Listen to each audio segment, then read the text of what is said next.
자, 나오미가 돌아온 이야기 우리 앞에 이미 보았습니다. 나오미가 자기의 죄로 벌 받았다는 이야기를 한 내용을 여기 이제 본문 인용을 여기서 이제 했는데, 우리가 나오미가 회개했다는 것을 1번 이제 보는 눈이 바뀌었다는 데서 짐작을 했고, 돌아갔다는 데서 확실히 확정을 받았고, 나오미의 회개를 보여주는 이제 열매로 두 가지가 나오는데, 첫째가 며느리를 돌아가라고 이야기한 점이라 그랬죠.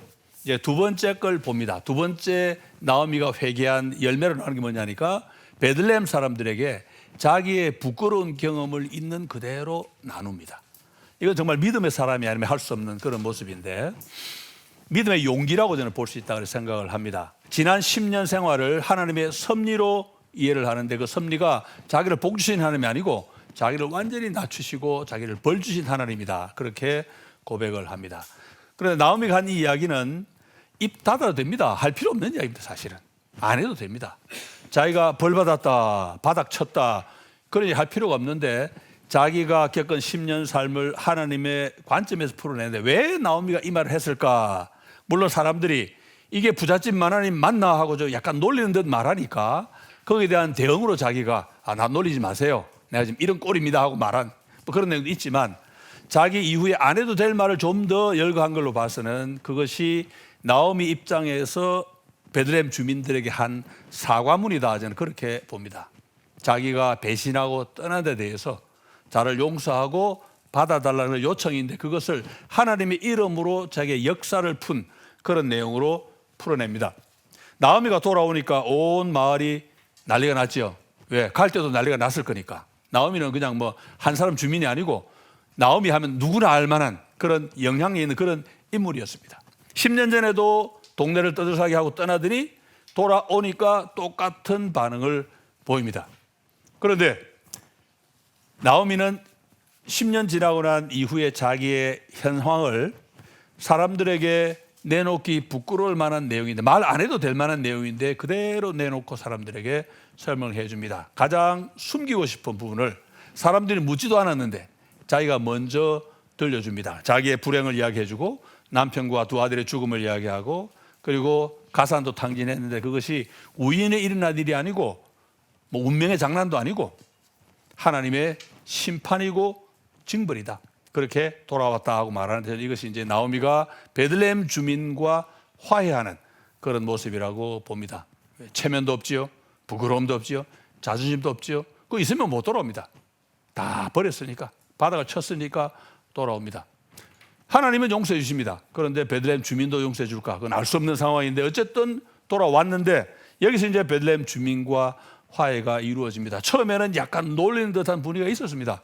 야, 이게 나의 기쁨이라는 이름을 가지신 분 맞나요? 그러니까 나오미가 나를 이제 더 이상 그런 식으로 부르지 마세요 하고는 자기가 괴로움이 됐다고 하는 걸 말하라고 하는 것을 이제 사람들의 이야기를 해줍니다. 그런데 나오미가 이를 설명하고 나니까 마을 사람들은 입을 닫습니다. 자기가 삶이 즐거움이었다가 이제 괴로움이 되었습니다, 그렇게 이야기를 하고, 야훼께 벌을 받았다고 이야기를 하고, 저희를 더 이상 즐거움이라 부르지 말아주세요, 그렇게 말할 때 사람들은, 룻기 표현이 재미있습니다. 나오미가 말하고 끝나버려요. 주민들이 어땠다 아무 말이 없습니다. 그걸로 끝나버립니다. 저는 여기에도 이 어떤 문학적인 기교가 들어있지 않나 생각이 드는데, 나오미가 자기의 간증을 할 때 전제로 한 건 뭐냐니까 하나님의 섭리입니다. 하나님이 모든 걸 주관하신다. 베들레헴의 흉년도, 내가 돌아오고 난 다음에 이 풍년도, 모든 걸 하나님이 주관하신다고 그렇게 이야기를 하는데, 나오미의 간증이 오늘 우리가 하는 간증과 근본적으로 다른 점이 있습니다. 오늘 우리는 성공하지 않으면 간증하지 않습니다. 실패하는 사람은 간증 아무도 하지 않습니다. 간증 중에 실패 얘기 나오죠. 왜 나옵니까? 성공을 말하기 위해서 중간 단계로 이야기하는 거지, 바닥에 떨어진 사람은 아무도 간증하지 않습니다.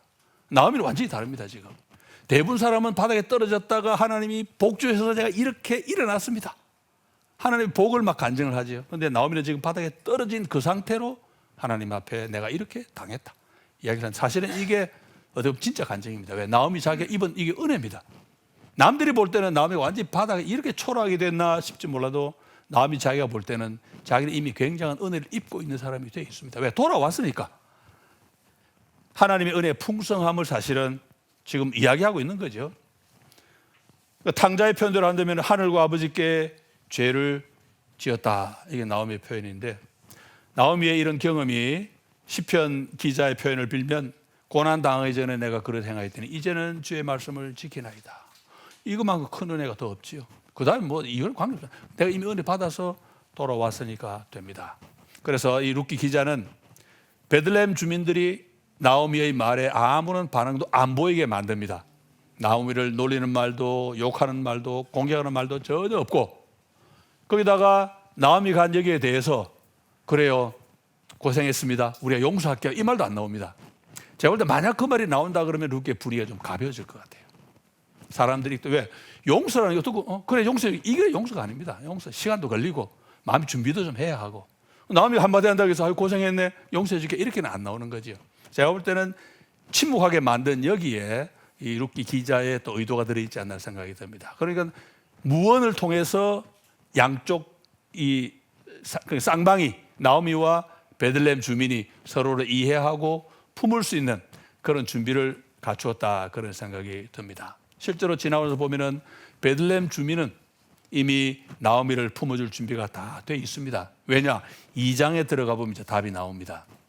이 사람들은 이미 품어줌의 은혜를 입은 사람들입니다. 내가 품어줘서 은혜를 입었는데 난 다른 사람 못 품어줘, 그렇게는 못하죠. 이제 보아스의 환대가 이제 2장에서 나오는 건데, 자 드디어 이제 2장 들어갑니다. 2장은 보아스 이야기입니다. 1장은 나오미와 룻 이야기였고 2장은 보아스와 룻 이야기인데 특별히 보아스에게 초점이 갑니다. 보아스가 어떤 사람이냐? 제가 이제 앞에서 두 사람, 이 나오미 집안이 떠난 이유가 먹을 게 없어서 떠난 게 아니고 부자이기 때문에 다 챙겨서 나갔다는 그 설명을 드렸는데, 제 설명에 여러분들이 동의하거나 안 하는 건 앞으로 여러분들 계속 이렇게 읽어보시면서 이제 여러분이 판단하셔야 됩니다. 제 설명이 맞다 안 맞다. 그다음 이제 두 번째 설명이 나옵니다. 두 번째는 제가 이제 2장에서 보아스가 부자가 된 이유를 설명할 건데 그 역시 근거는 없습니다. 정황을 가지고 얘기하는 거니까. 그래서 읽고 난 다음, 제 설명 듣고 난 다음에 나중에 이렇게 혼자 보시면서 내 설명이 맞다 안 맞다 여러분들이 판단하실 거고, 그에 따라 제 해석이 맞다 틀렸다 이제 그것도 답이 나오겠지요. 보아스는 흉년 기간 동안에 안 떠났습니다. 부자인데도 베들레헴에 남았습니다. 뭐 했겠습니까? 그러면 창고 열었겠지요. 사람들 같이 살았겠지요. 그리고는 도망갔던 배신자가 다시 돌아왔을 때 그 배신자도 따뜻하게 또 품어줍니다. 그래서 보아스는 예수님의 표상이 되는데, 나오미 가정을 품기 전에 먼저 그 집의 며느리인 룻부터 품어주게 됩니다. 자, 나오미가 돌아왔을 때는 보리추수 때였다. 풍년이 왔는데 여호와께서 돌보셔서 양식을 주셨는데 아직 추수는 안 했습니다. 그냥 비가 와서 곡식이 잘 자란답니다. 그 소식을 나오미가 들은 거예요.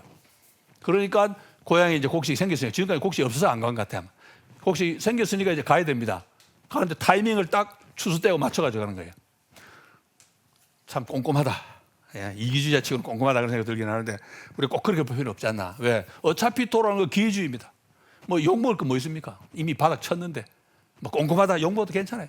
제가 볼 때는 그냥 시기를 잘 맞춰오지 않았나 그런 생각이 듭니다.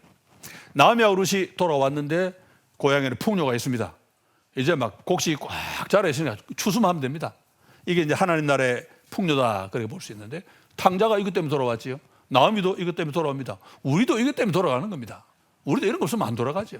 다 우리가 똑같은 기회주의자들인데. 자, 이제 돌아왔는데 그 다음 할 일이 뭐냐? 그 다음 이제 자기 먹고 살기 애를 써야 되죠. 추수대가 됐습니다. 추수가 시작이 됐습니다. 그러면 룻은 자기는 땅이 있지만 아직 뭐 농사를 못 지었으니까 자기가 지금 할 수 있는 일이 뭐냐니까 이삭 줍기란 건 알았습니다. 그래서 이제 시어머니한테 허락을 받고 일을 하러 갑니다. 이 룻이 하나님 나라 백성이 되어 사는 첫 번째 일이라고 볼 수 있겠지요. 재밌게도 룻기는 이 룻을 소개할 때마다 계속 모압들에서 온 모압 여자, 모압이란 말을 자꾸 반복했습니다. 모압들이란 말을 넣기도 하고 빼기도 하고 빼고 그냥 모압 여자라고만 하기도 하고, 모압들에서 온 모압 여자 또는 모압 여자 이 표현을 여러 번 반복해서 사용을 합니다. 의도가 좀 있겠죠. 뒤에 가서 다시 보기로 하고. 모압에서 왔다는 표현이 거듭 나오는 거 봐서는 아직까지는 룻이 이방인이라는 느낌이 강합니다. 그러니까 룻은 지금 베들레헴에 돌아오긴 했는데 아직은 거류하는 사람이에요. 외국인으로 사는 그런 사람 느낌이 좀 강합니다. 모압이 왜 자꾸 나오냐? 제가 보기에는 아마 이거 좀 이름을 좀 세타고 싶은 느낌이 있지 않았나 싶습니다. 다윗이 이제 왕이 됩니다. 이 룻기는 다윗이 왕이 되고 난 이후에 기록한 걸로 보통 봅니다. 다윗이 왕이 되고 난 이후에. 그러나 솔로몬은 아직 왕이 되기 전에, 왜? 족보에 다윗까지밖에 안 나오거든요. 솔로몬은 안 나오니까 그렇게 보통 이제 보는데, 다윗의 족보에 외국인이, 그것도 이스라엘이 상종하면 안 되는 모압 여자가 지금 들어 있습니다. 그걸 지울 수는 없어요. 방법은 뭡니까? 모압이라는 이름을 세탁해야 되는 거예요. 모압이 그렇게 나쁜 건 아니다. 실제로 이 룻기 때문에 모압 이름이 굉장히 많이 세탁이 됐습니다. 그 이름 잘 지어필었죠. 에스더가 이름이 원래 하다사라는 히브리 이름이 있었는데 자기 사촌 이름도 에스더로 바꿔. 에스더가 뭡니까? 이슈타라는 이방 신 이름입니다. 바알과 아세라 할 때 아세라하고 비슷한 신이 이슈타래요. 여신 이름 붙인 거예요. 그런데 우리 크리스천 중에 에스더 얼마나 많습니까 지금? 여신 이름인데 다 씁니다. 왜? 그 여자 때문에 이름이 세탁이 돼버린 거예요. 모압도 꽤 세탁이 됐습니다. 모압은 지금도 여전히 롯의 후손이고 근친상안으로 태어난 아이고 이스라엘 사이도 안 좋았고 그런 이미지가 있죠. 그런데 모압이 이렇게 이름을 꽤 세탁을 했습니다. 미국 유타주에 가면은 모압이라는 도시가 하나 있습니다. 제가 지금 가장 가보고 싶은 곳인데 미국 가면 모압이라는 도시가 유타주에 보면 국립공원 중에 그 아치 국립공원, 돌로들 아치가 많이 있는, 아치가 한 2,000개쯤 있는데 아치 있는 공원이 있고 그 옆에 이제 캐년랜드라는 공원이 또 있어요. 그 어마어마한 황무지, 멋있는 황무지가 있는데 그 두 개 공원을 볼 수 있는 중심에 이제 모압이라는 도시가 있는데 그 도시 이름을 모압을 짓고 난 다음에 주민들 중에 막 소송을 여러 번 했어요. 이름 바꾸자고. 이 근친상한 이름 이거 뭐냐 이거 바꾸자. 결국 실패했습니다. 제가 보기에는 아마 이름 좀 세탁이 돼서 그런 게 아닐까. 이름 세탁이 안 됐으면 벌써 바꿨을 것 같은데 지금 여전히 모압입니다. 앞으로 안 바뀔 거예요. 여러분 기회 되면 한번 가보시기 바랍니다. 유타주에 있는 모압 정말 볼 거 많습니다. 뭐 하다가 이름 셌노? 이름 세탁하다가 예. 자, 룻이 이스라엘에 왔는데 이스라엘 백성이면서 동시에 모압 여인인 것처럼 행동을 합니다. 왜냐? 이삭 줍는 건 추수하는 사람에게 허락받을 필요가 없어요. 가는 사람이 가서 그냥 주면 됩니다. 그런데 룻은 가서 허락을 받았습니다. 그러니까 이삭 줍는 건 이스라엘 백성으로 하지만 허락받는 것도 아직 자기가 모압 사람이고 이방인이기 때문에 마치 그냥 하기엔 좀 미안해요. 왜? 모압에는 그런 법이 없거든요. 그러니까 이스라엘 왔지만 모압 사람 느낌이 여전히 남아있으니까 가서 허락을 받지 않았나 그런 생각이 듭니다. 하나님이 이삭 줍는 일은 가난한 사람과 과부를 위해서 남겨두신 일입니다. 부자들에게 땅이 넓게 있거든 구석까지 다 추수하지 말고 구석을 남겨둬라. 그래서 가난한 사람들이 와서 거기를 추수해 가도록 놔둬라 하고 그다음에 추수하다가 혹시 단을 묶었는데 혹시 몇 개 떨어졌다. 절대 줍지 마라. 그건 이제 나중에 이삭 죽게 하는 사람들이 가져가도록. 그러니까 가난한 사람을 배려하셨는데 하나님이 특별히 배려하신 두 그룹이 가난한 사람하고 과부입니다. 그런데 룻은 둘 다 해당이 돼요. 가난한 과부입니다. 자기는 뭐 이삭 줄 권리가 두 배로 이미 있는 거지요. 그런데도 가서 허락을 받습니다. 그러니까 이제 두 가지 모습을 다 갖춘 그런 걸 볼 수 있는데 이게 이제 좋게 작용합니다. 왜냐하니까 아무리 내가 그런 할 수 있는 권리를 하나님의 말씀에서 받았어도 그래도 이삭을 주면 고마운 마음 가져야죠. 남겨주는 건데 나는 권리가 있으니까 돼 이렇게 하면 안 되고 그래도 하는 사람 입장에서는 고마운 마음을 갖는 게 맞는데 룻이 그런 마음을 가짐으로써 더 나은 태도를 보였고 그리고 이제 허락을 받음으로써 보아스로도 호의를 더 받게 되는데 보아스 호의를 받게 되는데 이게 이제 나중에 가면 점점 이제 커집니다. 이게 어떻게 보면 굉장히 좋은 출발점이 되다갈 수 있죠. 자, 이제 보아스가 처음 등장합니다. 근데 보아스를 소개할 때 보아스라는 이름을 먼저 이야기하지 않고 나오미의 친척 곧 그녀의 남편 친족으로 엘리멜렉의 친족 가운데 부유하고 힘 있는 사람이 있는데 하고 길게 말하고 난 다음에 이름은 보아스 이렇게 얘기합니다. 그리고 이미 보아스 이름보다 앞에 이 사람이 어떤 사람인지 소개하는 것도 중요하죠. 친족이란 거하고 돈도 많고 좀 힘도 있는 그런 사람이다. 그런 이야기를 하고 난 다음에 이야기를 하자마자 이 이야기 읽을 때 이미 우리 마음속에는 룻하고 나오미는 지금 가난한 과부입니다. 그런데 엘리멜렉의 친족 중에 부자가 있고 권력이 있다 이러니까 아 그러면 이 사람은 이 가난한 과부 시어머니와 며느리를 위해서 뭔가 할 수 있겠구나 그런 느낌 당장 받지요. 거기다 이 사람은 지도자급 인사이기 때문에 우리가 그런 점 충분히 생각해 볼 수 있습니다. 당연히 기업 무르는 풍습이 생각이 나는데 그 생각이 나는 순간에 이제 앞에 나오미가 했던 말이 또 안 떠오르면 거짓말이죠. 나오미가 며느리한테 야 말도 안 된다 나 따라오지 마 할 때 말도 안 된다고 말했던 그 내용이 어쩌면 전혀 말도 안 되는 게 아니고 실제로 이루어질 수도 있는 일이겠구나 하는 그런 생각을 하게 됩니다. 왜? 기업 무르는 풍습에는 항상 계대 결혼이 이 시대에 연결되어 있었기 때문에 나오미가 한 그 말이 너무 허황된 말은 아니었고 결국은 앞날의 일에 대한 복선이었을 수도 있겠다.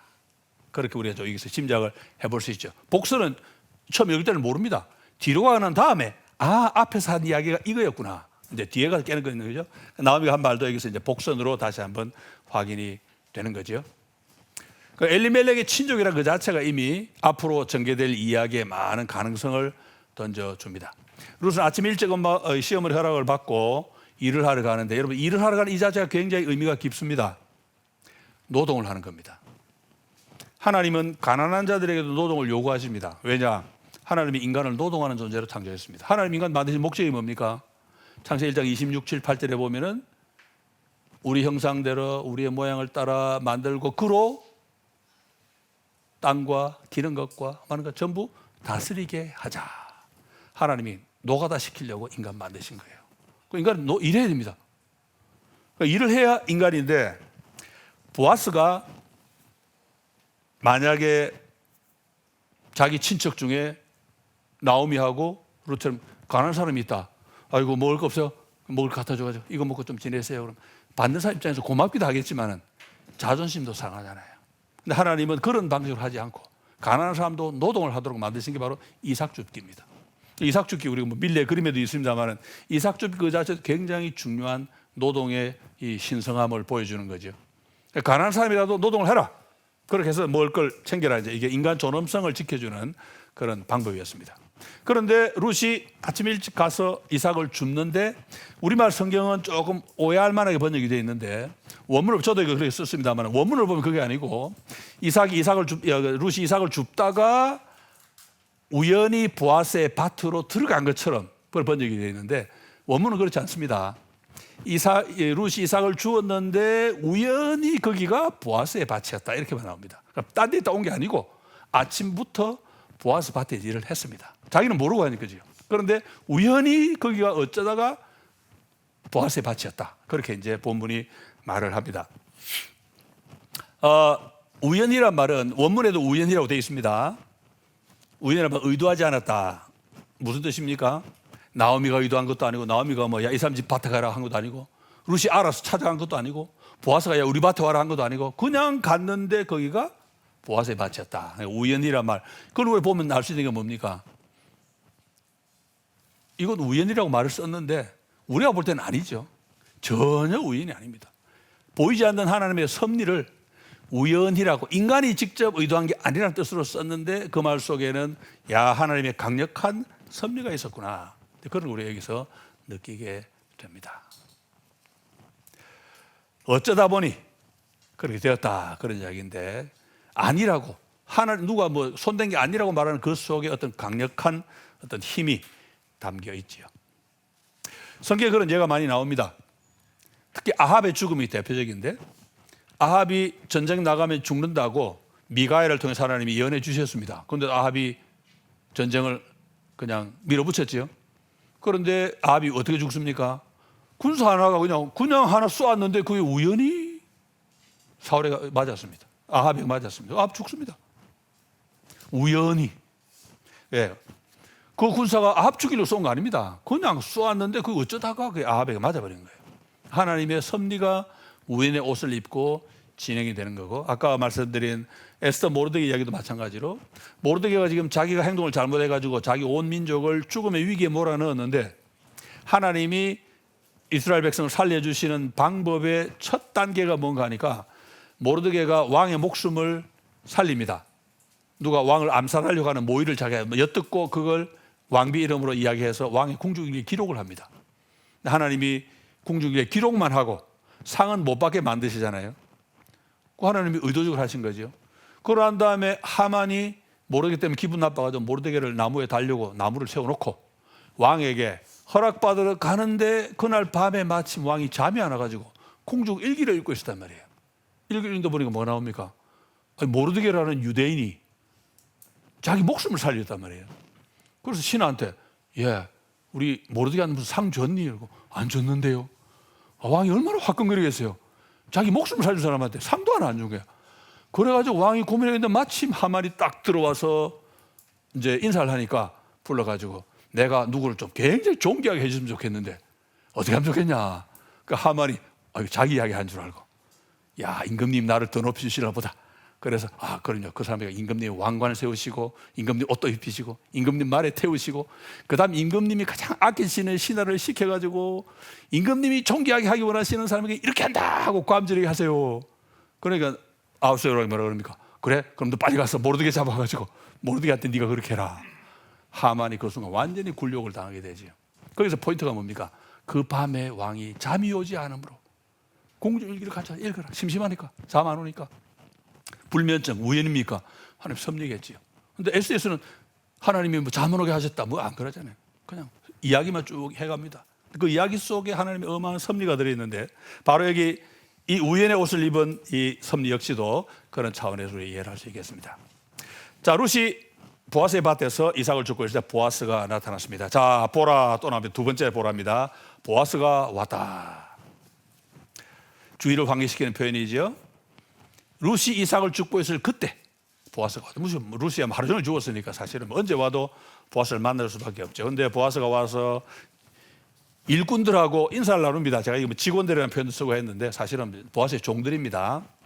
보아스가 여호와께서 여러분에게 복 주시기를, 여러분과 함께 하시기를, 그러니까 직원들도 여호와께서 어르신에게 복 주시기를 원합니다. 야훼 이름으로 인사를 주고받는데 너무 정겨워요. 보아스를 보면 딱 이게 알 수 있는 게 뭡니까? 종들인데 부려도 되는데 하나님이 율법이 뭐라고 말씀합니까? 너희가 노예가 되었지만 노예라고 막 부리지 말고 형제로 잘 대우해 줘라. 보아스는 율법 정신 그대로 정말 형제처럼 대우를 해 줍니다. 종들입니다. 원문에 종자가 다 나옵니다. 종들인데도 그렇게 대우해 줍니다. 이런 공동체가 있으니까 룻이 먼 길 찾아온 거예요. 더불어 사는 공동체가 있으니까. 보아스가 와서 보니까 룻이 당장 눈에 띕니다. 못 보던 얼굴이니까 그러겠죠. 그리고 이 룻계는 그런 이야기 전혀 안 하는데 제가 룻이 꽤 예뻤을 것 같아요. 여러분 생각이 그렇죠? 예뻤을 것 같아. 뭐 말은 안 합니다. 뭐 사람은 예쁜 사람이 끌리죠. 특별히 남자들은 예쁜 여자 눈이 끌립니다. 눈에 띄었습니다. 그래서 누구 소녀냐? 이게 소녀란 말이 보통 여종으로 많이 쓰였습니다. 그래서 누구 집 종이냐? 우리 집 종은 아니거든요. 누구 종이냐 하니까 이제 매니저가 이야기하기를 종이 아니고 소녀는 소녀인데 종 소녀가 아니고 모압에서 온 소녀입니다. 그렇게 설명을 합니다. 근데 아마 그 말 듣는 순간 보아스는 다 알았을 거예요. 보아스 이 사람이 보니까 이 부자들이 옛날에도 정보력이 뛰어난 것 같아요. 다 알고 있어요. 이미 다 알고 있습니다. 그러다 이제 매니저가 단순히 그냥 모압 여자입니다고 말한 게 아니고 아침 일찍 와가지고 허락도 받고 안 받아도 되는 허락도 받고 이렇게 종일 열심히 합니다. 잠시 쉬고 난 다음에는 집에 갔다 왔다는 말도 되고 집이란 말이 자기 집 아니고 그게 아마 거기 안에 무슨 건물 같은 게 있었던 것 같은데 그 잠시 쉰 거 말고는 하루 종일 줍고 있습니다. 그렇게 말합니다.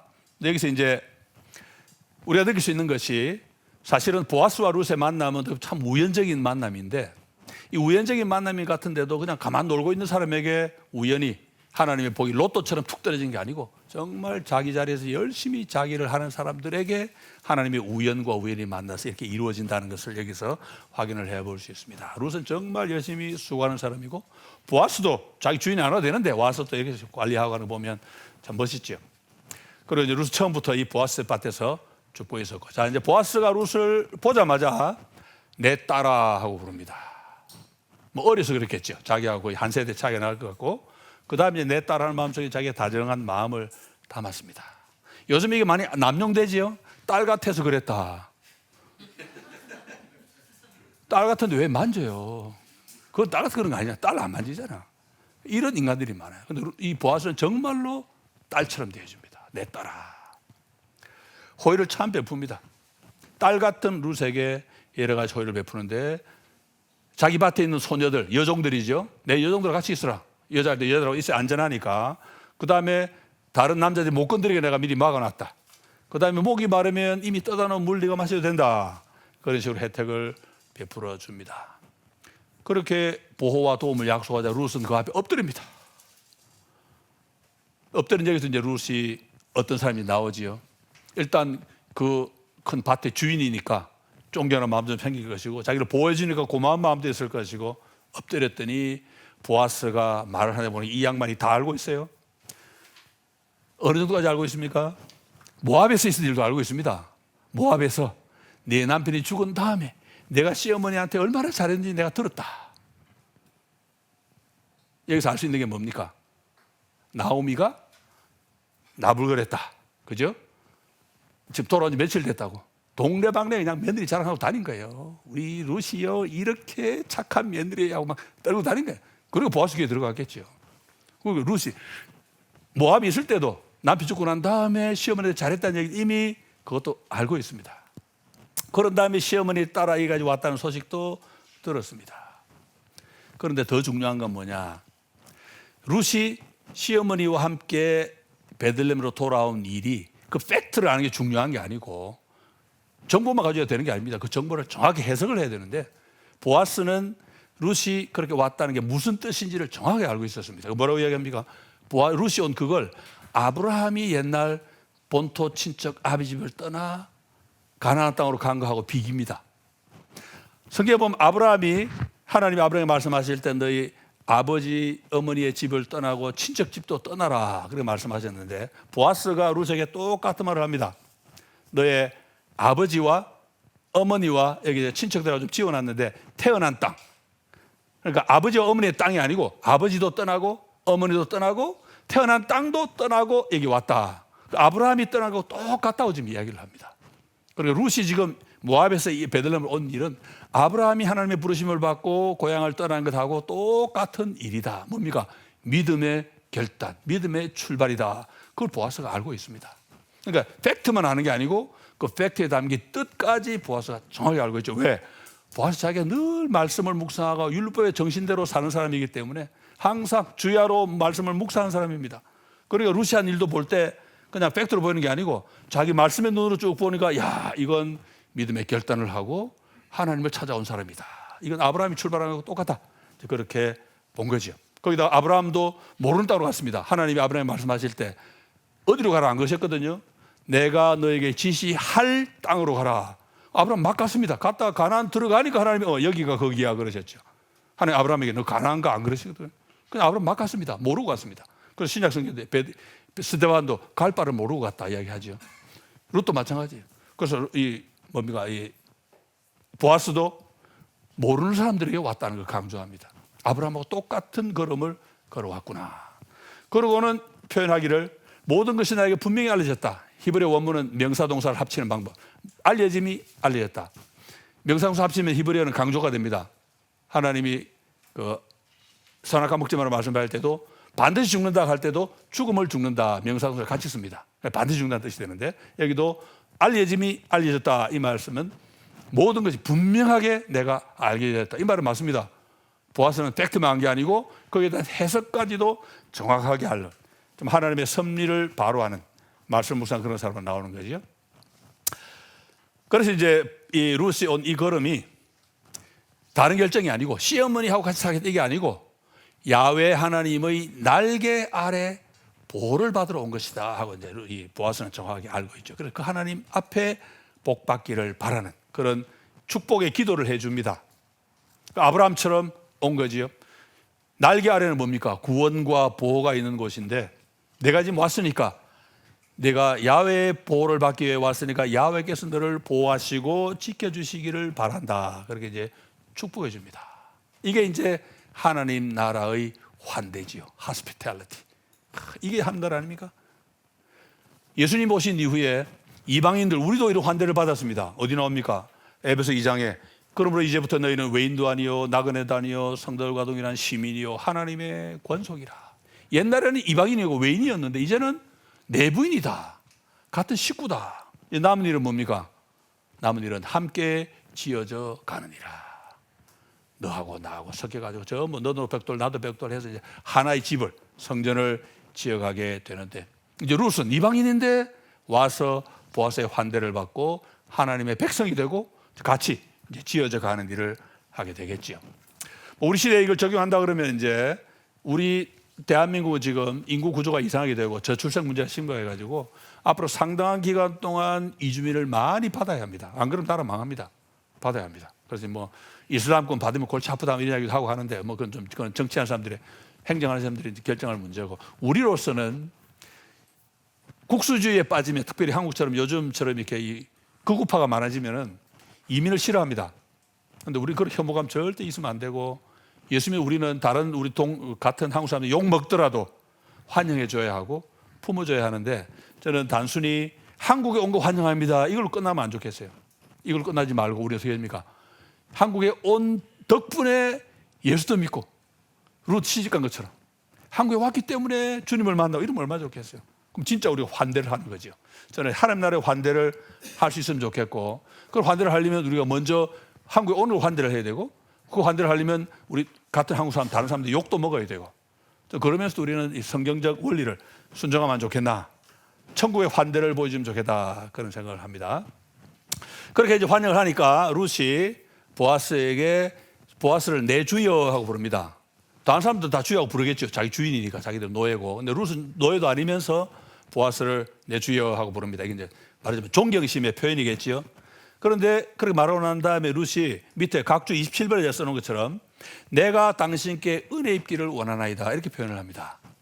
주석가들은 룻이 혜택을 베풀어 주셔서 감사합니다 하고 인사를 한 건데, 그 인사를 완곡하게 돌려 표현한 것이다 이야기하는데, 사실은 문자적인 의미도 무시하면 안 됩니다. 왜? 이미 은혜를 입었습니다. 그런데 룻은 은혜를 더 입기를 바라는 거예요. 어떤 은혜인지 아무도 모릅니다. 그런데 은혜를 입기 원하나이다 이 말이 감사의 표시로 과거로 끝나는 게 아니고 미래와 연결된 표현이라는 점으로 착안한다 그러면 이것도 또 다른 복선이 될 수도 있지요. 실제 이게 이제 굉장히 중요하게 나중에 이제 사용이 되겠고, 룻은 자기를 하녀 중에 하나보다 못한데도 자기를 하녀 같은 자기에게 이렇게 잘해준 데 대해서 감사의 인사를 표시를 하는데, 그 인사를 표시하게 된 계기가 뭔가 하니까 보아스가 야외의 날개 아래 보호받으러 너에게 복주기 원한다 하는 표현이 나오고 난 다음입니다. 이제는 단순히 땅 주인하고 이삭 주는 사람의 관계가 아니고 신앙으로 맺어지는 관계예요. 이제. 하나님의 이름으로 나에게 축복을 해주고 나는 그 축복을 이제 받는 사람이고, 그러니까 이제 자기 인식이 달라지는 거죠. 나는 하나님의 은혜로 살아가는 사람이다. 그러면서 내 주여하고 얼마든지 할 수 있는 거 자기 그만큼 낮출 수 있으니까. 근데 이 보아스는 룻에게 축복도 하기 전에 이미 많이 베풀었죠. 축복의 말 하기 전에 이미 우리 손녀들하고 같이 있어라, 남자들 못 건드리게 내가 보호해놨다, 물도 마셔라, 이미 혜택을 많이 베풀었습니다. 그리고 거기에 대해서 룻이 은혜 입기를 원합니다, 감사의 말인 듯 하면서 어떻게 보면 교묘하게 은혜 더 받으면 좋겠다 이런 말처럼 들리죠. 그러고 난 다음에 또 보아스는 룻을 식탁으로 부릅니다. 불러가지고 밥 먹는 자리에 불러가지고, 물론 자기 옆에는 안 앉히고 멀리, 딸 같으니까 자기 옆에 앉으면 안 되지, 멀리 앉히고 음식 배부르게 먹도록 일부러 음식을 많이 줍니다. 이유가 뭐겠습니까? 많이 먹고 남으면, 영어로 랩트오버라 그러는데, 독이 포장해 집에 가져가야 되잖아. 집에 어머니 계시잖아요. 집에 가서 또 먹어라. 그런 배려입니다. 그러니까 다 못 먹을 정도로 많이 막 줍니다. 뭐 룻이 또 열심히 아껴겠죠 또. 그렇게 이제 도와줍니다. 그러니까 이 보아스 행동을 보면은 정말로 이 율법의 정신을 억지로 지키는 게 아니고 정말 하나님의 사랑을 알고 서로 사랑하는 그 말씀을 실천하는 그런 사람으로 등장합니다. 그러니까 이제 보아스의 행동을 보면은 예수님이 기도에 대해 가르치신 것과 비슷하게 우리 그런 걸 볼 수 있는데, 보아스는 야외의 날개 아래 보호받으러 너를 야외에게서 복 주시기를 원한다 축복해놓고, 그 정작 그 저와 복 주시는 그 일을 자기가 직접 하죠. 자기가 직접 보호해주고 돌봐주고 먹여주고 막 이렇게 해줍니다. 그러니까 이제 자기가 기도한 그 내용을 자기를 통해서 이루어지도록 그렇게 하는데, 예수님도 제자들에게 추수할 때가 되어서 추수할 곡식은 많은데 일꾼이 모자라니 주주인에게 기도해서 일꾼을 보내어 주소서 하라. 그걸 기도하려 놓고 예수님 그 다음 어떻게 하십니까? 그 제자들 바로 보내버리십니다. 일꾼을 보내다가 기도만 하면 안 되고 네가 먼저 가라 일꾼으로. 그게 이제 기도의 참뜻이에요. 나는 기도하는 거 나는 안 하겠다 그러면 안 되잖아요. 보아스가 주님의 이름으로 축복하고 복주기 원한다. 나를 통해 줄 수 있는 복이 있으니까 내가 하나님 대리인이 돼가지고 열심히 룻에게 베풀어 줍니다. 자, 이게 이제 룻과 보아스의 첫 만남입니다. 개인적인 친근함 시작이 되죠. 그전에는 소문만 들었을 거야, 아마 보아스도. 아이고, 우리 친족 나오미가 돌아왔는데 며느리 하나 딸랑 데리고 왔다 하더라. 그 며느리가 착하다 하더라. 뭐 정말 신앙의 결단을 하고 왔다 하더라. 신앙의 결단한 것도 나오미한테 들었겠죠. 착하게 한 것도 모든 걸 다 들었을 텐데, 이제 그런 내용으로 자기가 이제 가까이 이제 만나 인사 나누고 하면서 이제 인간적인 친근함이 시작이 되는데, 제가 이제 그런 질문 던졌죠. 로맨틱한 감정을 느꼈을까? 어떻게 생각하십니까? 내가 보아스다. 룻을 처음 만났다. 느꼈을까? 모르죠. 제가 뭐 모든 남자를 대변할 수 없지만 남자는 어떤 여자만 보면 그런 감정이 느껴집니다. 뭐 꼭 룻 아니라도. 뭐 하나님 남자를 그렇게 만들어 놓으셨으니까. 제가 볼 때는 보아스가 반드시 느꼈을 겁니다. 왜? 자기 친척인 거 압니다. 보아스는 기업 모르는 법도 압니다. 그리고 혹시 일이 어떻게 될지 모르지만 나하고 결혼할 가능성까지 있는 여자입니다, 지금. 그 보아스가 몰랐을 리가 없죠. 다 알죠. 그런 여자를 만났는데 자기 혜택도 베풀어주고, 그런데 나는 감정은 전혀 없다. 그거 있을 수가 없죠. 인간인데. 그런 감정이 충분히 있다고 보고, 그런 감정이 어쩌면 보아스가 그 집의 기업을 무르는 일을 더 열심히 하도록 만드는 계기가 됐을 수도 있고, 그리고 그게 계기가 됐다 해서 그러면 보아스가 추구한 하나님 나라와 의가 더러워지냐? 또 그건 아니죠. 저는 하나님이 그걸 충분히 쓰셨다, 개인적으로 생각을 합니다. 그러니까 우리가 그런 감정이 있다고 해서 천국의 풍성함, 거룩함이 손상된다고 저는 볼 이야기가 없다고. 왜냐? 앞에서 우리 봤지요. 우리 보는 룻기는 이야기입니다. 이야기인데 전부 사람 이야기입니다. 근데 사람 이야기인데 하나님이 그걸 하나님의 이야기로 풀어가시는 거죠. 근데 하나님 이야기를 해서 사람 이야기 아니다 그러면 안 됩니다. 하나님 이야기이지만 사람들이 서로 만나고 사랑하고 미워하고 싸우고 용서하고 이러면서 풀어가는 이야기입니다. 그러니까 사람의 감정을 부인할 필요도 없는 거죠. 저는 하나님이 보아스에게서 활용하지 않았을까 생각을 하는 거죠. 자, 여기서 이제 보아스가 한 일, 여기 이제 제가 두 번째 해석이 나옵니다. 첫 번째 이제 오늘 제가 말씀드린 내용과 강력한 두 가지가, 첫째로는 나오미 집안이 먹을 게 없어 간 게 아니고 챙겨서 도망간 거다. 이게 첫 번째 해석이에요. 두 번째가 이제 여기서 보아스가 이렇게 부자가 되게 지난 10년 동안 베들레헴 주민들과 함께 창고 문 열고 고생을 한 사람이다 하는 걸 제가 이제 두 번째로 주장을 합니다. 이 이야기는 어디도 안 나옵니다. 제가 그냥 푸는 거고, 제가 그냥 성경 보면서 발견한 건데, 어느 주석에도 제가 발견을 못했어요, 아직까지는.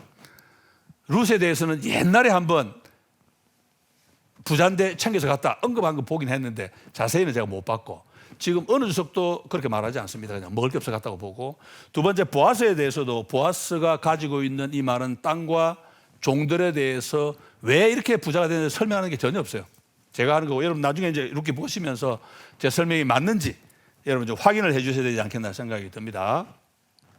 자, 내러티브입니다. 이야기. 내러티브는 보아스가 부자였다 말만 하는 게 아니고 부자였을 다른 정황 증거도 막 이야기를 합니다.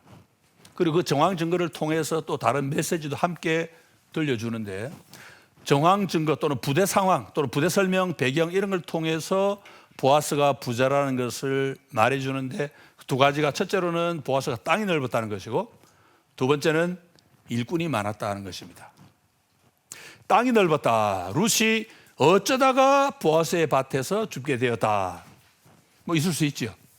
그런데 보아스가 자기 밭에서 이삭 죽고 있는 룻에게 한 말 가운데 중요한, 우리가 놓치면 안 되는 한마디가 뭐냐면, 내 밭에서만 주어라.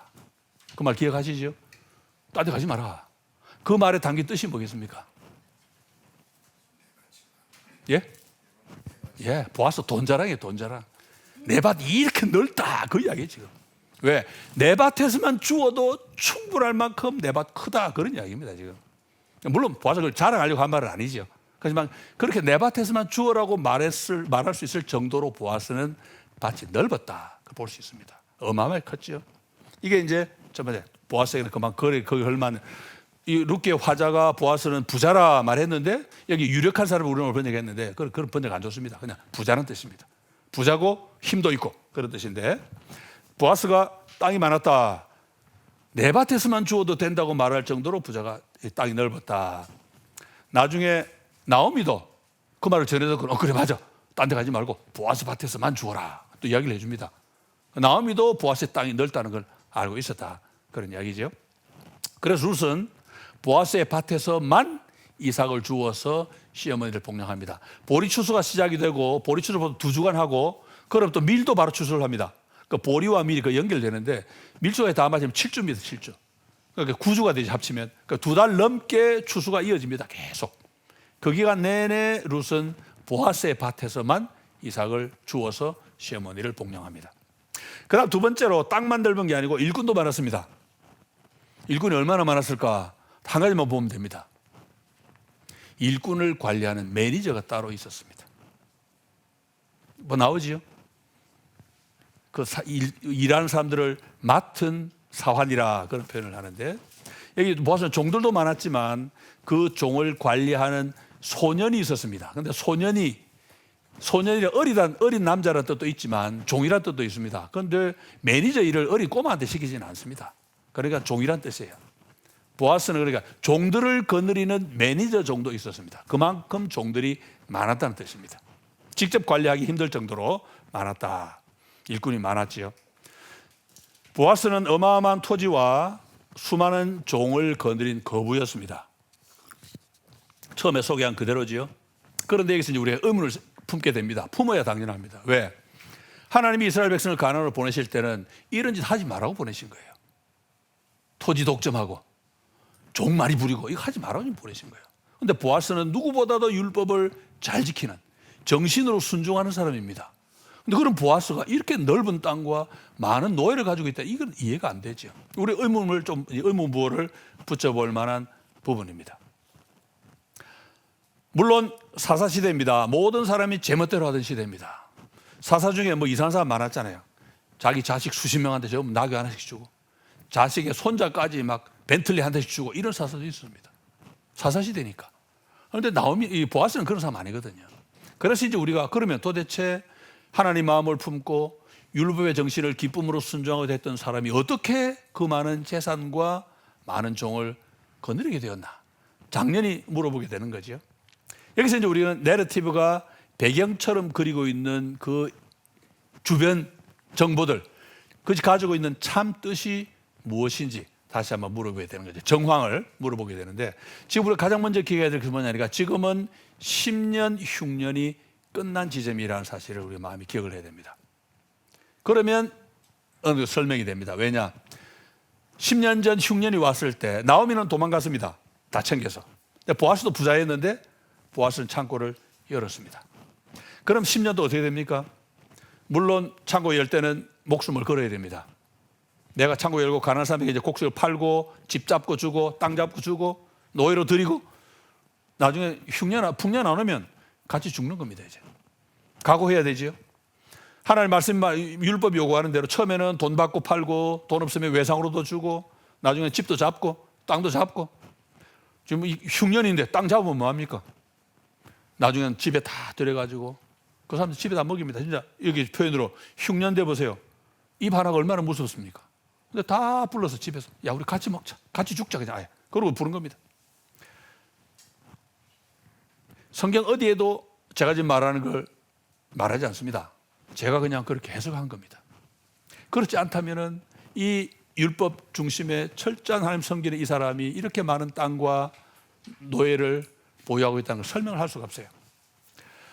근데 보아스가 가진 재물과 권력은 인품과 수고에 비추어 볼 때 10년 흉년 동안 그가 한 일의 열매라고 외에는 보기 어렵다는 거죠. 10년 회개 열매입니다. 10년 동안 더불어 살지 못한 죄를 보아스는 믿음의 사람이니까 자기가 부자로 있다가 하늘이 닫혔습니다. 아 하나님 제가 부자로서 책임을 잘 못했습니다. 회개하고 창고 열겠습니다. 열었지요. 그리고 10년 동안 하나님 앞에 엎드립니다. 엎드리면서 이제 같이 지금까지 못했던 부자의 사명을 감당하면서 베들레헴 사람들을 이제 먹여 살립니다. 그러니까 보아스는 그 기간 동안 굉장히 많은 땅이 생겼을 것이고 적어도 자기 집에 들여놓은 사람만큼 많은 노예가 종이 생겼겠지요. 그런데 풍년이 왔습니다. 완전히 상황이 대반전을 이루죠. 풍년이 왔기 때문에 도망갔던 나오미도 고향으로 돌아오면서 룻기의 변화를 분위기를 완전히 바꾸는 것처럼 나타나 있지는 않지만 적어도 베들레헴 주민들에게는 지난 10년과 지금의 차이가 큰 변화가 이 보아스의 밭에서 감지가 됩니다. 보아스의 넓은 땅 뭡니까? 10년 동안 자기가 희생한, 그러면서 받아들인 땅들이고, 그리고 그 일하는 그 사람들은 보아스가 지난 10년 동안 거두어서 자기가 먹여 살린 사람들입니다. 흉년에는 아무 쓸모없는 땅이었는데 풍년이 오고 비가 제때 오니까 그 너른 땅이 전부 옥토로 변합니다. 일꾼은 또 얼마나 많아요. 그런데 그 사람들은 자 흉년 10년 동안 나를 살려준 분의 땅입니다. 이게 얼마나 열심히 일하겠습니까? 그러니까 여호와께서 여러분과 함께 계시기를, 여호와께서 어르신에게 복 주시기를 원합니다. 그 인사 속에는 이런 지난 10년간 삶을 함께 나눈 그런 사람의 마음이 들어있다고 볼 수 있죠. 그러니까 10년 동안 함께 고생하니까 10년 지나고 나니까 이 보아스는 떼부자가 됩니다. 이거 로또 당첨을 비교할 수 없는 바로 이런 내용을 예수님이 마태복음 25장에서 달란트 비유를 통해서 가르쳐 주십니다. 달란트는 1달란트, 2달란트, 5달란트. 1달란트 받은 종은 기분 나쁘다고 장사가 안 했습니다. 그런데 5달란트, 2달란트 받은 종은 둘 다 장사를 해가지고 받은 만큼 남겼습니다. 재밌는 게 뭐냐? 예수님이 칭찬해 주시죠. 5달란트 남겼습니다 하니까 잘하였도다 착하고 충성된 종아, 내가 작은 일에 충성해서 내가 많은 것을 내게 맡기리 내 주인의 즐거움에 참여할지어다. 2달란트 받은 종이 2달란트 남겼습니다. 우리 같으면 어떻게 합니까? 이름 아무개 이하동문 이러고 끝나잖아요. 상 줄 때. 그런데 예수님 그렇게 안 하십니다. 잘하였도다 착하고 충성된 종아. 옛날 그 글 쓸 잉크도 모자란 시절에 다 씁니다. 그런데 원문을 보면요, 토시 하나도 다르지 않아요. 5달란트 남긴 종하고 2달란트 남긴 주인은 똑같이 칭찬합니다. 의도적입니다. 우리 상 줄 때 똑같이 1등 아무개 다 읽어주고 2등 아무개 이름하고 이하동문 이러고 넘어가잖아요. 예수님 이하동문 안 하세요. 다 읽어주세요. 그런 다음에 1달란트 받은 종이 게으름 부리고 장사하는 거 알고 난 주시면 어떻게 합니까? 그놈 그 뺏어가지고 누구 주라고요? 10달란트 가진 자에게 주어라 이야기하십니다. 그 예수님이 하신 말씀이 뭡니까? 이게 무릇 있는 자는 받아 풍족하게 되고 없는 자는 있는 것도 빼앗긴 거다. 이게 이제 영의 세계에 있는 빈익빈 부익부인데, 저는 이 원리가 경제 영역에서 가장 분명히 나타나는 게 바로 이 부자에게 주신 책임이라고 생각을 합니다. 부자가 흉년 때 창고를 여느냐 안 여느냐 천지 차이가 납니다. 대신에 여느냐 안 여느냐 믿음 없으면 못합니다. 믿음 있어야 합니다. 믿음 없으면 어떻게 합니까? 챙겨서 도망가야죠. 나라도 살아야지. 흉년이 되지. 믿음이 있으면 내가 회개하면 하나님이 다시 하늘을 여실 거다. 우리 같이 살 수 있다. 그리고 흉년 때, 흉년이라고 해서 비가 아예 안 온 건 아닙니다. 찔끔찔끔 오거나 해서 흉작이 된 거죠. 먹고 살기가 풍부하지 않은 양식이 생기니까 어렵죠, 그냥. 대신에 좀 더 비가 안 오고 이러면 굶어 죽을 수도 있는데, 어쨌든 위기의 때에 하나님을 믿고 하나님 말씀에 그대로 순종을 한 사람은 흉년이 끝나고 풍년이 오면 땅 많지요, 일꾼 많지요, 떼부자 됩니다. 하나님 원리입니다. 성경이 말하는 원리가 바로 그런 식이잖아요. 이 원리가 경제에서 그대로 적용되고, 하나님은 그렇게 하는데 야 다 내놔 다시 갈라 이렇게 안 합니다. 하나님 인간 세계의 원리도 다 아시는 분이고 인정해 주시는 분이고, 이제 적게 맡았던 부자가 이런 일을 통해서 더 많은 것을 내가 너에게 맡기겠다. 보아스가 더 많이 맡는 거죠. 이제 10년 지나 풍년이 왔는데 보아스가 더 많이 맡습니다. 그런데 보아스는 이걸로 끝나는 게 아닙니다. 더 많이 맡게 됩니다. 이제 그게 뭘까? 이제 뒤에 나오겠죠. 보아스가 이런 사람이었기 때문에 룻이 한 행동을 믿음으로 평가할 수 있다는 글을 봅니다. 나오미가 아마 보아스의 사람들에게 며느리 자랑했을 거예요. 우리 며느리 이런 사람입니다. 그 다음에 또 우리 며느리가 내가 이리 오려고 할 때 어머니 저는 어머니 못 버립니다 이렇게 따라왔을 거다 이야기해요. 그러면 나오미가 그 의미를 정확히 해석했는지 잘 모릅니다. 하지만 보아스는 들었을 때 이건 여호와 하나님을 향한 결단이고 믿음의 결단이다. 바로 이해를 한 거죠.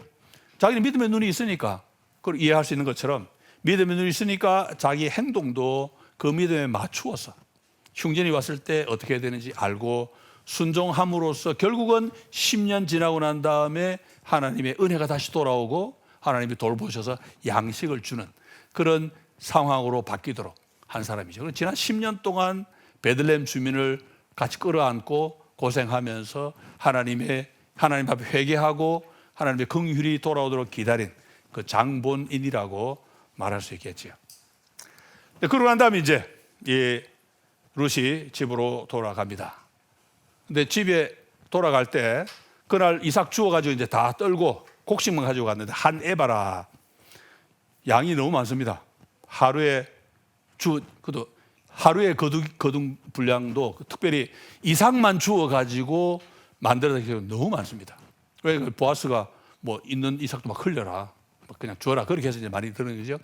그래서 이제 며느리 룻을 돌아본 사람을 축복을 합니다.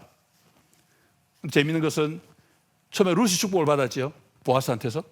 근데 그 이야기를 듣고 난 다음에 이제 나오미가 보아스를 또 축복을 해줍니다. 받은 축복이 또 그리 가고 서로 축복을 주고받는 참 멋있는 사이가 된 거죠. 이게 바로 하나님 나라죠. 난 널 축복하고 너도 날 축복하고 왔다 갔다 이렇게 축복받고, 나오미가 지금 저녁에 룻하고 같이 이제 저녁 밥을 먹습니다.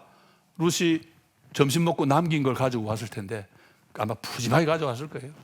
그걸 같이 먹으면서 이 시어머니와 며느리가 먹는 그 저녁 잔치는 단순히 음식이 아니고 하나님의 나라 백성이 서로 사랑하고 아끼고 한 그런 결과니까 이미 사사시대가 이제 끝나가는구나, 뭔가 이제 왕이 오실 때가 다 되어가는구나, 그걸 느끼게 만드는 그런 분위기가 이제 된 거죠.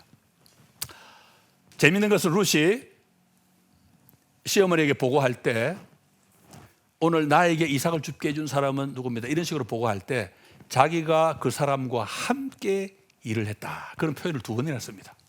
이미 룻 말 표현 속에도 보아스와 뭔가 동력하는, 둘이 할 수 있는 일이 앞으로 더 있습니다. 오늘 이미 동력 시작했습니다, 그런 느낌이 좀 와닿습니다. 원문을 보면 알 수 있는 그런 내용인데, 자 이제 3장으로 갑니다. 이제 진도가 빨라졌죠? 네, 좀 빨리. 시간 충분하겠네요. 자 이제 3장에 하면 또 이상한 일이 또 하나 생깁니다. 뭡니까? 나오미는 보아스가 자기 며느리 룻을 좋아하는 것 같은 느낌을 받았습니다. 호의를 베푼 걸 이야기를 듣고는 룻을 보아스하고 동침을 시키려고 시도를 합니다. 그런데 보아스는 룻보다 한 단계 위입니다. 더 올바른 방법으로, 거기다 보아스는 정말로 룻을 사랑합니다. 그래서 룻의 품위를 지켜주고 룻의 존엄함을 지켜주고 그러면서 모두에게 유익이 되는 방법을 찾아갑니다. 나오미는 아직 많이 어려요. 회개하고 돌아오긴 했지만 많이 어립니다. 그런데 보아스는 한 단계 위에서 일을 잘 진행을 하는데, 자 보아스가 지금까지 한 일에 대해서 보았고 이제는 보아스가 할 일입니다. 앞으로 할 일. 이게 뭐냐니까 이제 나오미의 작전 속에 언급이 되는데, 나오미가 이제 룻이 돌아와서 이제 이 한 에바 되는 굉장히 많은, 한 에바가 한 22리터인가요? 엄청나게 많은 곡식을 자기가 보여주니까 너를 챙겨준 사람에게 복이 있기를 바란다, 축복의 말을 던졌습니다. 그러고 난 다음에 룻이 오늘 저 도와준 사람 이름이 보아스래요 하고 말을 하니까 나오미가 한 번 더 축복을 다시 합니다.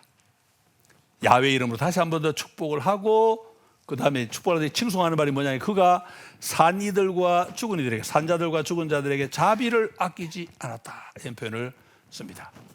자, 이 구절은 해석에 조금 차이가 있습니다. 어떤 사람은 이게 하나님을 찬송하는 말이라고 봅니다. 왜냐하면 히브리어는 바룩 하면은 복 받으세요라는 말도 되고 하나님 찬송 받으세요라는 말도 됩니다. 그러니까 하나님을 향한 찬송이랄 수도 있고 사람을 향한 축복이 될 수도 있는데, 어떤 사람은 나오미가 지금 보아스가 도와주었던 이야기를 듣고는 하나님을 찬송한 것이다, 그렇게 보기도 하고, 문법적으로 가능해요. 왜냐하면 하나님이란 말이 바로 앞에, 이 말 선행사로 바로 앞에 나와 있기 때문에 하나님에 대한 말이 될 수 있습니다.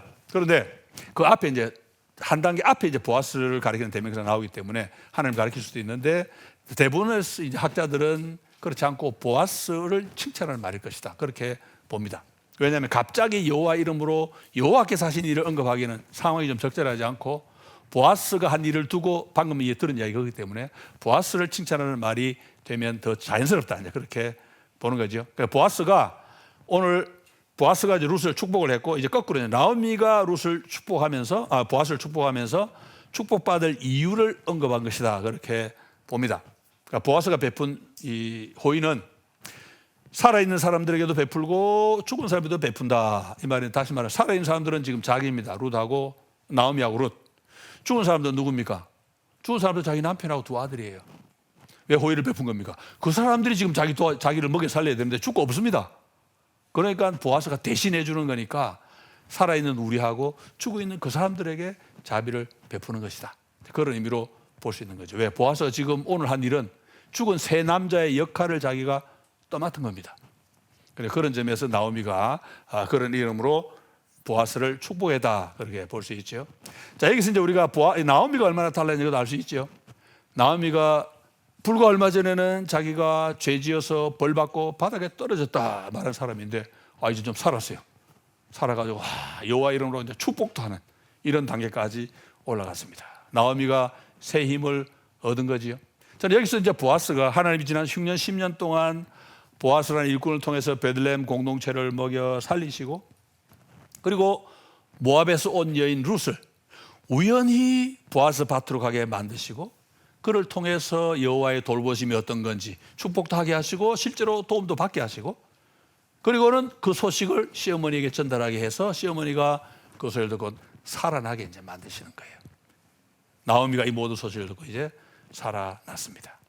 근데 이제 보아스가, 나오미가 룻을, 보아스를 칭찬하는 이 구절은 다른 큰 뜻도 가질 수 있습니다.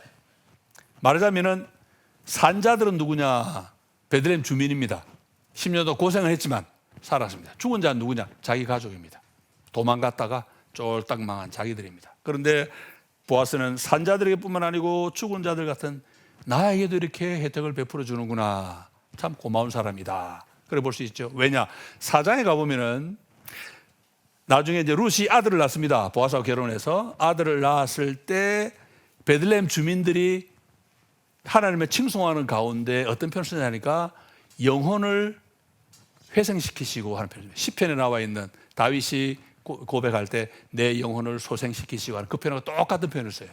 그러니까 보아스와 룻이 아들 낳은 그것이 죽었던 나오미를 살려준 거다 하는 그런 표현을 씁니다.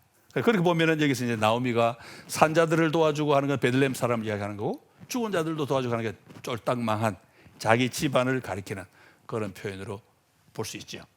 그리고 보아스는 뭡니까? 죽은 사람을 산 사람으로 만들어주는, 그러니까 이 정말 서로 돕는 믿음의 공동체로 만들어주는 그런 사람인데, 하나님이 베푸신 자비라고 해도 뜻은 똑같습니다. 결국 뭐냐? 보아스가 한 일입니다. 이렇게 풀든 저렇게 풀든 보아스의 위대함이 더욱 드러나는 거죠. 그리고 이제 이 나오미가 오늘 도와준 사람이 보았습니다 하니까 축복하고 난 다음에 바로 룻에게 알려줍니다. 그 사람이 바로 우리 친척이다. 기업을 물을 사람이다. 기업을 물은 게 뭔지는 이제 설명 안 드려야 되겠죠. 기업을 물은 두 가지 연결한 건데, 하나는 어떤 사람이 가난해져 가지고 자기 집이나 땅을 팔아야 될 상황이 됩니다. 사람이 살다 보면 그럴 수 있습니다. 하나님이 경계표 옮기지 마라 그랬지만 땅 파는 거 못하게 하시지는 않았어요. 가난하면 팔아가지고 먹고 살아야 될 거 아니에요. 그걸 팔 때는 딴 사람이 사는 게 아니고 가까운 친척부터 순서대로 그 땅을 살 권리가 주어집니다. 그래서 자기 친척이 그 돈을, 그 땅값을 주고 땅을 사고 자기 그다음에 이제 거기서 자기가 농사 짓겠지요. 그러다가 안식년이 오거나 희년이 오거나 때가 되면 이제 무상으로 돌려줘야 됩니다. 그동안 사용만 할 수 있고. 이게 이제 기업, 그런데 이제 만약에 이게 이제 기업 무르는 제도지요. 말하자면은 하나님이 가까운 친척이 그 땅을 사도록 만드심으로써 멀리 있는 돈 많은 부자가 그거 가져가 가지고 안 돌려주는 그런 사태가 안 생기도록 막으시는 겁니다. 부의 편중을 막으시는 하나님의 방법입니다. 그 가까운 친척에서. 그리고 이제 이 사사 이 시대에는 이것이 이제 계대 결혼과 연결이 되는데, 계대 결혼이 좀 확대가 됩니다. 옛날에는 그야말로 친족만, 그야말로 친형이 죽었을 때 남동생이 결혼을 했는데 조금 확장을 해가지고 적용을 하는데, 이 확장을 기업 무르는 일하고 연결시킵니다. 누군가가 그 땅을 돈을 주고 사주면 땅만 사는 게 아니고 그 집 남은 과부하고 결혼을 해서 아이도 낳아야 되는 책임까지 같이 생깁니다. 그리고 땅만 사주는 게 아니고, 땅 사서 자기가 농사 지으면 자기는 돈을 벌 수 있겠죠. 땅만 사주는 게 아니고 결혼해서 아이도 낳아줘야 되는데 문제가 뭐냐니까, 만약에 결혼해서 아이가 태어나면, 아들이 태어나면 자기가 돈 주고 산 그 땅을 그 아들 이름으로 상속을 해줘야 됩니다. 그러니까 돈 내고 그 과부하고 잠시 잠 몇 번 자고 다 뺏기는 거예요. 다 그 아들 이름으로 상속시켜야 되니까. 낳은 아이도 자기 아이가 안 됩니다. 그 집 아이가 됩니다. 이게 이제 기업 무르는 제도입니다. 하나님 그렇게 함으로써 이제 부의 편중도 막으시고 집안이 완전히 망한 것을 막아주시는 거죠. 그리고 대를 이어갈 수 있도록 만드시는, 이게 하나님의 정책인데, 땅 사주는 거하고 결혼하는 게 두 개가 이제 연결이 되어 있습니다. 그리고 이제 나오미가 룻에게 처음으로 알려줍니다. 그 사람이 너의 친족이다. 룻도 알지요. 룻도 이미 이 계대 결혼 이 제도를 알고 있었기 때문에 자기가 시어머니 처음에 자기 돌아가라 그럴 때 시어머니가 이 말도 안 되는 이야기를 했던 거 아니에요. 내 뱃속에 너희 남편 될 아들이 있느냐 뭐 이런 이야기를 했는데 이제 룻도 자기 땅을 사주고 자기하고 결혼도 하고 하는 이야기를 다 알았을 겁니다. 재미있죠? 보아스는 이미 알고 있었는데 오늘 처음 만날 때 룻은 몰랐어요. 어떻게 보면 손해보는 관계죠. 그죠? 정보를 누가 더 많이 가지고 있냐. 보아스 이미 알고 룻을 대했고 룻은 아무도 모르는 가운데 그 사람을 대했고 하니까 약간 좀 불균형이 있다고 볼 수 있는데 어쨌든 이제 지금까지는 암시만 했습니다. 보아스는 부자다. 그 다음에 나오미의 말을 통해서 내 뱃속에 너희 남편이 될 사람이 있느냐 말도 안 되는 얘기를 통해서 암시를 복순을 약간 던졌고 그 다음에 이제 보아스가 부자라 그래서 부자와 연결을 좀 시켰고 점점 가까이 오던 게 나오미가 룻에게 그 사람이 네 친척이야. 그 이제는 보아스만 아는 게 룻도 압니다. 이제 저 사람이 내 남편이 될 수도 있고 저 사람이 내 아내가 될 수도 있고 이런 관계를 이제 두 사람이 알게 됩니다. 두 사람 관계가 이제 좀 달라지겠죠. 이전보다 훨씬 가깝게 연결이 됩니다. 나오미는 이제 어쩌면 이 둘이 결혼시켜가지고 땅도 사주고 애도 낳아주고 땅도 되찾고 이런 욕심을 품었을 가능성이 많죠. 그리고 룻이 아까 제가 어르신께 은혜 입기를 원합니다. 이게 감사 인사라고 말을 했는데 감사가 아니고 사실은 그 속에 어떤 혜택을 더 받았으면 하는 뜻이 담겨 있다고 말씀드렸는데 그것이 사실은 보아스가 더 많은 혜택을 베푸는 이런 일로 연장이 되는 겁니다. 자, 나오미가 이 사람들이 친족이야. 그러니까 룻도 눈치 금방 챘습니다. 그래서 오늘 보아스가 한 말 중에 아직 말 안 한 것도 들려줍니다. 추수 마칠 때까지요. 그 사람이요. 자기 밭에만 있으라고 그러더라고요. 그러니까 나오미가 맞아. 그래. 딴 집 가지 마. 그 집만 있으라. 룻도 알아들었습니다. 이 사람하고 나하고 관계가 시작이 되겠구나. 알고 그 얘기를 해주고 시어머니도 딱 알고 바로 반응을 보여주죠. 이제는 훨씬 더 많은 이제 진전이 됩니다. 그러니까 룻은 자기를 도와준 사람이 보아스라는 건 알았지만 그리고 부자라는 건 알았지만 그 사람이 자기 친척이라는 걸 오늘은 몰랐습니다. 집에 와서 시어머니한테 처음 들었습니다. 제 생각에 제가 룻이라면 오늘 있었던 일을 이제 복귀해 보겠죠. 다시 바둑용으로. 오늘 이런 일이 있었는데 나는 몰랐는데 그 사람은 내가 이런 관계가 될 줄 미리 알고 한 거니까 그러지 않았을까 그런 생각을 하는데 저는 여기서 제가 예정론을 썼는데 이 예정론이라는 교리가 바로 이것을 설명해 준다고 생각을 합니다. 예정론이 뭡니까? 내가 하나님을 찾아 만난 줄 알았더니 만나고 나서 보니까 하나님이 나를 먼저 알고 부르신 거더라. 이게 예정론입니다. 삭개오가 예수가 보고 싶어 갔더니 예수님이 삭개오야 내려오너라. 이게 예정론입니다. 룻도 마찬가지입니다. 딱 이미 자기는 몰랐는데 이미 보아스는 자기를 다 알고 있었고 그래서 자기를 이미 챙겨줬고 그냥 뒤늦게 알았습니다. 제가 볼 때는 여기서 이제 사람들이 하나님이 예정을 통해 주시는 그 은혜를 보아스가 느끼지 않았을까 저는 생각을 해보았고 그다음 이제 룻도 여기서 본격적으로 그 사람이 우리 땅을 이제 사줄 사람이라면 내가 그 사람하고 결혼할 가능성도 있겠구나. 그럼 충분히 생각했을 수 있죠. 이제는 두 사람의 결혼 가능성이 두 사람 모두에게 현실이 됩니다. 보아스도 현실로 생각을 하게 되고 룻도 현실로 생각을 하게 되고 두 사람 사이에 애틋한 감정이 없었을까? 있죠. 당연히 사람인데 있어야 맞죠. 없으면 너무 잔인하잖아요. 그죠? 있어야 맞고 하나님 그것을 좀 쓰신다고 봅니다. 자, 추수가 7주 동안 이어지는데 나오미가 좀 서두릅니다. 그래서 룻을 보아스하고 빨리 결혼시키고 싶어요. 왜냐? 원래는 땅을 먼저 사주고 그 다음에 결혼하고 이 순서인데 나오미를 거꾸로 하죠.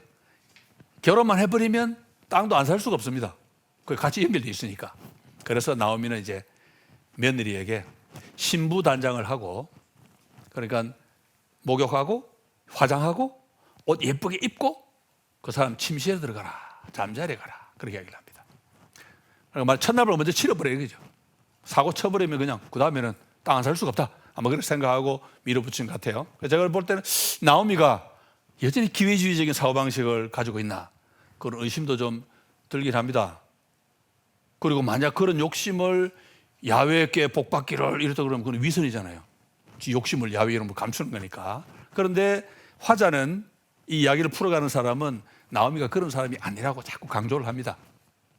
그런 의도가 있었는지 몰라도 적어도 나오미의 첫째 관심은 그게 아니고 나오미 처자가 땅 파는 데 있는 게 아니고 자기 며느리, 너무너무 예쁘고 착한 이 며느리의 복지에 있습니다. 얘를 내가 빨리 재혼시켜야 되겠다. 시집 보내야겠다. 근데 아주 능력 있는 좋은 남자가 나타났습니다. 능력만 있는 사람도 좋지요. 그러니까 빨리 결혼부터 성사시켜야 되겠다. 이런 생각으로 밀어붙였다고 지금 화자는 이야기합니다. 나오미도 내가 이렇게 해야 그 사람이 땅 사줄 거 아니냐, 그런 얘기 일절하지 않습니다. 며느라, 내가 너를 쉴 수 있게 해줘야 되지 않겠냐. 지난번에 헤어지자고 할 때도 친정으로 돌아가서 재혼해서 쉼을 얻어라 그랬는데 안 가고 따라왔습니다. 그런데 나오미 지금 목표는 뭐냐, 어쨌든 이 예쁜 며느리를 내가 행복하게 해주는 겁니다. 그럼 뭐냐, 빨리 결혼을 해야 됩니다. 그래서 지금 결혼해서 다른 방법은 없습니다. 그러니까 계대 결혼을 이용해서 빨리 시를 보내야 되겠다. 나오미는 여기서도 며느리를 먼저 배려하는 그런 사람으로 나옵니다. 다만 방법은 좀 미숙하지요. 그렇지만 동기까지 나빴냐? 본문은 그렇지 않다고 이야기를 합니다. 본문은 나오미가 그렇게 나쁜 사람이 아니고 며느리를 배려했는데 좀 성숙하게 못하고 미숙하게 하다 보니까 이렇게 된 것이다. 그렇게 표현을 하고 있죠. 그런데 룻은 참 정말 착한 며느리입니다. 시어머니 시키니까 예 어머니 그냥 그대로 합니다. 이걸 보면은 야, 룻도 시집 가고 싶었나? 뭐 그런 생각을 좀 해볼 수 있죠. 뭐 청산가외의 마음을 우리가 어떻게 알겠습니까? 그런데 화자도 그걸 말하지 않습니다. 근데 재미있는 것은 나오미가 룻에게 보아스가 자는 잠자리로 가라고 말할 때 내려가라는 표현을 씁니다. 물론 추수하는 타작마당이 고도가 낮았을 수도 있습니다. 그런데 내려가라고 시어머니가 얘기를 하고 룻이 직접 갈 때도 성경은 룻이 내려갔다고 표현을 합니다. 저는 여기에 상징의 의미가 있다고 봅니다. 고도만 가지고 이야기하는 게 아니고 성경은 그렇게 고도를 이야기할 때도 그 속에 뜻을 담아서 이야기할 때가 많습니다. 그래서 내려간 건 정말로 룻에게는 내려가는 길일 가능성이 많죠. 룻은 지금 나이 많은 사람하고 결혼하러 갑니다. 시어머니가 시켜서. 나중에 보아스가 칭찬할 때도 보면은 나이 많은 자기하고 결혼할 온 것에 대해서 굉장히 칭송을 합니다. 왜? 젊은 남자 따라가고 싶었을 텐데 안 따라가고 나를 따라왔다. 굉장히 칭송하죠. 룻은 지금 결혼한 자체보다는 내가 이 사람하고 동침을 하면은 이 사람 결국 우리 땅을 사줄 거니까 이 일을 통해서 우리 집안이 다시 살아난다. 그 생각을 하고 거기다가 자기가 결혼을 해서 만약 아이를 낳으면 그 아이를 통해서 우리 집 대가 계승이 되니까 그 점에만 집중을 합니다. 그러니까 인간의 무슨 자존심, 존엄성 없습니다. 나오미가 고생을 통해서 바닥친 거하고 똑같아요. 룻은 여호와 믿겠다 하고 올 때 이미 다 버리고 왔습니다. 그 시어머니가 이야기할 때도 자기는 내 하나님, 어머니 하나님이 내 하나님이다 하고 선하고 왔잖아요. 그죠? 그러니까 지금 어머니가 가라 그럴 때 예 하고 그냥 갑니다. 여기서 이제 이 룻이 공동체를 살리기 위해서 자기 개인을 희생하는 그런 한 표본으로 등장하는 거지요. 집안을 다시 회복시키기 위해서. 그리고 성경이 재미있게도 룻이 시어머니한테 어머니가 말씀하신 것을 전부, 히브리어로 콜이라고 그러는데 콜, 전부 이행하겠습니다 말을 하고 밑에 또 화자도 내레이터도 그래요. 룻이 시어머니가 말한 것을 전부 수행했다고 반복을 합니다. 그만큼 룻이 순종이 완벽했다고 이야기를 하는 거죠. 아까 한 분이 혹시 이 룻을 예수님에게 비길 수 있겠느냐, 딱 비길 수 있으면 이런 점 볼 수 있겠습니다. 왜? 룻의 순종은 완벽했습니다. 그리스도께서 보이신 순종이 완벽한 순종이거든요. 뭐 그런 점에서 룻이 그리스도의 희미한 그림자라 보기에 충분히 되는 가능성이 있다고 생각을 합니다. 나오미가 굉장히 머리를 많이 굴립니다. 그래서 제일 먼저 확인하는 건 그 사람은 우리 기업을 물을 친척이 맞다. 친척이 아니면 일이 엉망되죠. 친척이 맞다 하는 확인을 하고 그 다음에 이제 계대 결혼 의무까지 가진 사람이고 그래서 보라 하고 다시 한번 보라를 이야기합니다. 보라, 오늘 그 사람이 타작하러 온다 이야기를 하면서 이제 타작하는 날이 뭡니까? 타작하는 날은 우리 식으로 말하면 한 해 사업을 다 마치고 그 해 수익이 입금되는 날입니다. 뭐 해야 됩니까? 잔치하죠, 잔치. 먹고 마시고 놀고 입금되는 날이니까. 그래서 기분 좋을 때 네가 가서 밤에 동침을 해라. 그렇게 이야기를 합니다. 그런데 서두르는 건 맞죠? 왜 서두르는 겁니까? 보아스는 아무도 모릅니다. 룻이 자기 며느리가 자기 와이프가 될 수 있다는 걸 알고는 있지만 나오미가 치밀하게 계획 세운 거 그날 밤에 쳐들어올 거 어떻게 알겠어요? 아무도 모릅니다. 이야기도 한마디도 안 하고 의논도 안 하고 막 나가는 안 되죠.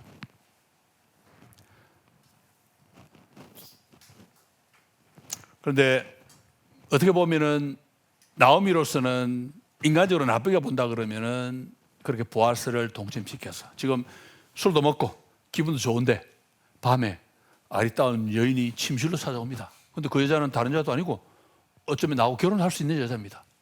뭐 같이 잔들 어때? 그리고 사람이 그 욕정이 생길 수도 있겠지요. 나오미가 만약 그걸 이용했다면 참 나쁜 사람인데 여기서는 그를 강조도 배제는 못합니다. 그렇지 않으면 이렇게까지 무리하게 그냥 밤에 찾아가라고 말할 이유가 없잖아요. 그죠? 어쨌든 화자는 나오미가 나쁜 품도 얘기하지 않고 어쨌든 뭐 그렇게 의도를 했다 하더라도 욕정을 의도했다 하더라도 나오미의 1차적인 목적은 땅 팔아가지고 자기 뭐 살아가는 게 아니고 자기 며느리의 미래를 위해서 한 것이다. 그렇게 이제 좋게 봅니다. 보아스가 잠자다가 루시 알았습니다. 잠 자다가 가만 안 있고 몸 움직이지 않고 그러다 발에 탁 걸렸어요. 보라 또 나옵니다. 히브리어로 보라. 여인이 발치에 누웠구나. 그렇게 표현하고 있습니다. 보라. 여인이 발치에 누웠구나. 보아스가 얼마나 놀랐겠습니까? 보아스가 넌 누구냐 물어봅니다. 재미있게 너는 누구냐. 너라는 말이 히브리어로는 이게 성이 있는데 여성 대명사예요. 그러니까 아마 보아스 딱 보는 여자인 줄 아는 거죠. 너는 누구냐. 룻입니다. 자, 룻이 자기 이름으로 처음 소개합니다. 물론 오늘 낮에, 오늘이 아니면 그 전날이지, 낮에 룻이 보아스하고 이름을 주고받고 했겠죠. 저 룻입니다 했겠죠. 그런데 거기는 그런 말 했다는 이야기가 없고 여기서 처음으로 제가 룻입니다 하는 그 표현이 나오는데 저를 딱 보는 순간 단테 신곡이 생각이 났어요. 여러분 단테 신곡 보셨죠? 신곡 안 보시는 분도 많겠습니다만은 단테 신곡 보면 단테가 저승에 지옥도 있고 연옥도 있고 천국도 있는데 지옥하고 연옥은 베르길리우스라는 로마 시인의 안내를 받는데 베르길리우스는 예수를 안 믿었기 때문에 천국에는 안내를 할 수가 없어요. 자기가 못 가니까. 천국 안내를 위해서 자기의 평생의 연인 단테의 평생의 연인이 베아트리체입니다. 베아트리체가 나타나서 바톤 타치를 합니다. 베르길리우스는 사라지고 베아트리체가 나타납니다. 그런데 베아트리체를 단테가 시중에 딱 한 번 불러요. 베아트리체여. 그러니까 한 번도 안 부르다가 한 번 딱 부르면 막 감동이 확 밀려옵니다. 안 부르다가 제가 딱 보면서 룻입니다 할 때 딱 와 베아트리체하고 비슷하다 그런 생각을 했는데 낮에도 소개했겠지만 본문이 룻입니다 하고 말하는 이 부분은 특별한 의미가 있습니다. 룻이 나라고 하는 제가 룻이라고 하는 그 사람으로 이제 다가가는 거지요. 그렇게 인사를 주고 받습니다. 그런 다음에 룻이 보아스에게 말을 하는데 참 재미있는 표현을 씁니다. 그대의 옷자락으로 그대의 여종을 덮으세요. 여기 여종은 지금 노예라는 뜻입니다. 그런데 재미있는 것은 이 표현이 그대의 옷자락을 이 여종 위에 펼치세요. 그런 표현인데 이 옷자락이란 말의 원어가 옷에서 이 아래로 들이운 부분을 말하는데 원래는 짐승의 날개를 가리키는 말입니다. 그런데 이 말은 이미 보아스가 먼저 썼습니다. 언제 썼겠습니까? 야훼께서 날개 아래 보호받으러 너에게 상 주시기를 원하라 축복을 했단 말이에요. 근데 룻이 그 말을 그대로 써가지고 그대의 날개로 나를 덮어주세요. 무슨 말입니까? 그대가 낮에 축복했던 그 여호와의 축복을 당신이 직접 나한테 구현해 주세요. 그런 뜻이 됩니다.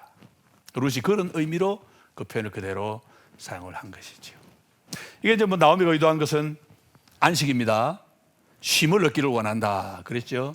여기서 우리 안식의 의미를 잘 알면 나오미를 그렇게 나쁜 사람으로 보기는 힘들어요. 왜냐하면 나오미가 안식을 얻기를 원한다고 인사를 하고 이제 축복을 하고 난 다음에 며느리를 보내는데 이 안식이 뭐냐? 여호수아가 이스라엘 백성을 가나안 땅으로 데리고 들어와 가지고 땅을 분배해주고 하는데 그렇게 해서 이스라엘 백성이 결국 얻게 된 것이 안식입니다. 그래서 모세가 신광야에서 이스라엘 백성에게 여러 번 말을 하면서 너희가 앞으로 가나안 땅에 들어가서 여호와께서 너에게 안식을 주시거든 이렇게 해라. 그러니까 가나안 땅에 들어가서 왕국이 설립이 되고 안정되는 그것을 성경은 안식이라고 부릅니다. 그런데 이스라엘 백성이 광야 40년 동안 하나님을 거역하고 홀이 났지요. 그래서 시편 95편에 보면은 결론이 뭡니까? 저희는 내 안식에 들어오지 못할 것이다. 이 시편 95 결론입니다. 왜? 거역했으니까. 그래서 히브리서 2장, 3장, 4장에 가보면은 결론을 냅니다. 여호수아가 그들에게 안식을 못 줬다 이야기를 합니다.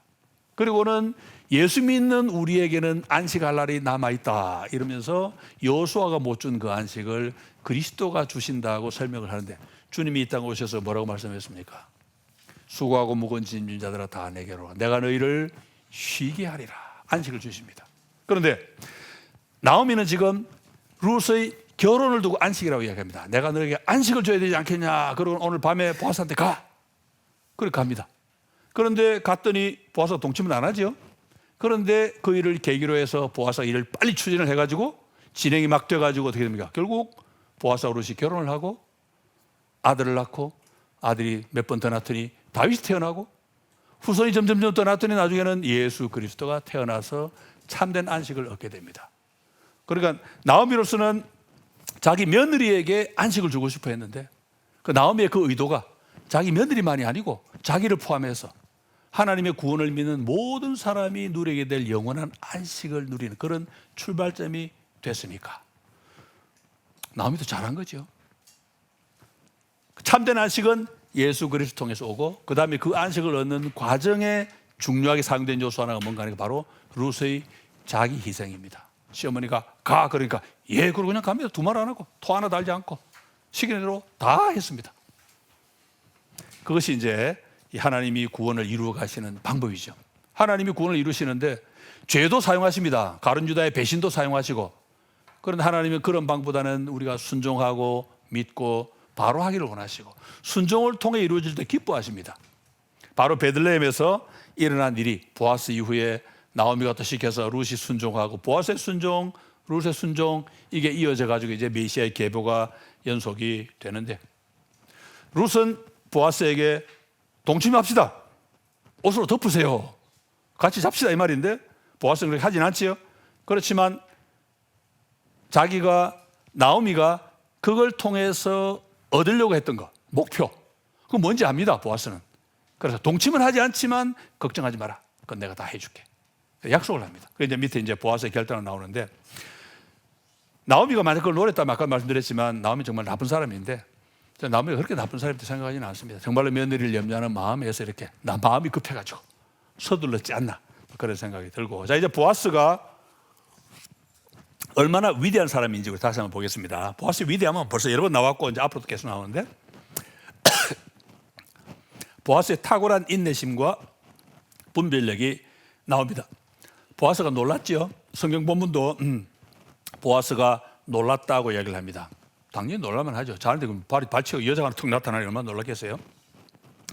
화장도 하고 옷도 곱게 차려입고 동침하자고 지금 와 있습니다. 그런데 보아스가 그 순간에 너 누구냐, 룻입니다, 당신 날개로 덮으세요 하고 난 다음에 보아스가 할 수 있었던 말, 뭐 인간이니까 제가 볼 때는 비난할 수 있을 것 같아요. 나오미를 비난할 수 있죠. 이런 음흉한 이런 욕정을 이용해 가지고 말이야 해먹으려고 비난할 수 있죠, 얼마든지. 그 다음에 호의 좀 베풀었다고 이런 식으로 나가는 건 너무 지나친 거 아니냐, 그렇게 꾸중할 수도 있고, 혹 요구가 정당하다 그래도 아무런 언어도 없이 이렇게 밀어붙이는 것은 예의가 아니다, 이거 무분별하다 말할 수 있죠. 거기다가 또 밝은 낮에 만나서 의논도 하고 합의 아래 진행할 수 있는 일을 이렇게 밤에 몰래, 어제 뭐 그런 일이 있었다 그러대요. 뭐 한국에 무슨 정당도 아니고 말이야, 이게 뭐야, 덕스럽지 못하다 그래 말할 수도 있었겠죠. 그런데 보아스 그런 일절하지 않습니다. 첫 마디가 뭡니까? 칭찬입니다. 칭찬. 어떤 칭찬입니까? 내 딸아, 내 딸아. 뭐라고 그럽니까? 일단 내 딸 하는 말 속에는 뭐가, 룻이 내 딸 하는 말 들으면 뭐가 생각나겠어요? 처음 만났을 때 한 말이 내 딸아입니다. 제일 처음 한 말이 내 딸아.